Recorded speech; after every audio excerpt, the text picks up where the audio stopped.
to happen. John in Glasgow, you're on. Hi, Jim. Hello, John. I would like to make a couple of points tonight, please. Okay.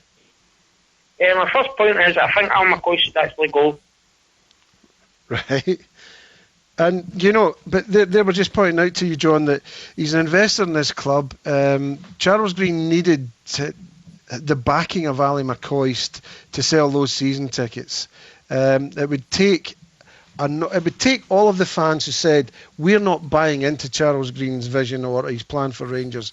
It would take the same numbers now to say, get rid of Ally McCoist. And that's not going to happen, John. No. Well, at the end of the day, it takes both ways, really. We're actually backing the manager, Charles Green, coming up at Ibrox maybe every second week, travelling away every other week. Mm-hmm. And it works both ways. Do you think but it will take that groundswell, won't it? That change. It'll take more than a few calls to this programme, a few letters to the papers and calls to the hotlines. It will take more than that. I mean, Charles Green goes out regularly and meets the fans groups, doesn't he? Oh, yeah, he does. But I don't think, I could be wrong, but I don't read the reports of these meetings where fans have been standing up and saying, get rid of the manager. No, but today it just shows you that we've actually still got SPL players playing in the third division who today had done nothing. Yeah, I think it's shocking. I think, John, you're quite right to be angry, and you're also quite right to voice your opinion, even if it's to say the manager should be sacked. You pay your money, you pay your season ticket, you buy the merchandise, you're entitled to your opinion, but I think Charles Green is not going to get rid of this particular manager at this stage. John, could I ask you a supplementary question? And that's to do with Charles Green himself. He's found it difficult in the first instance to convince Rangers fans to support his leadership of the club. And that seems to have kind of tipped towards his balance recently. Are you of the belief that you trust and support Charles Green's leadership of Rangers? I'm not that keen on Charles Green. Sorry, John? I'm not that keen on Charles Green. I've been the Rangers person. Mm-hmm. What is it that you doubt then?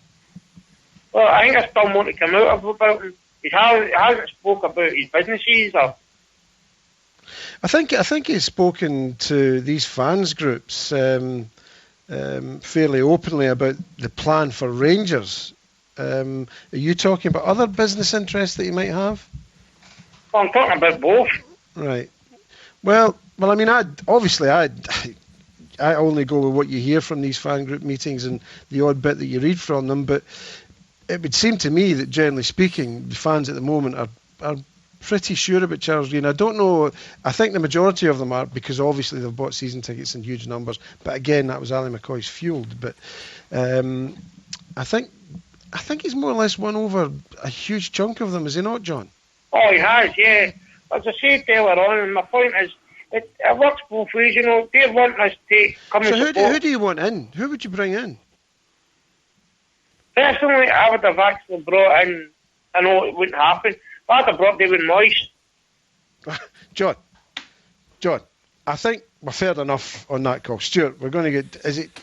I mean, do we have to answer that then? I don't think so. Davy Moyes' brother is a joiner on the west end of Scotland. I think the more chance of his brother doing it. John was doing all right there. I think the thing about it is, look, I think every fan. I'm on St Johnstone websites every night, and there are people on that website who have fantasies about the amount of money that people can spend. I mean, Davy Moyes is just simply in a different league, and I mean that in every sense, both literal and metaphoric. Absolutely no chance whatsoever.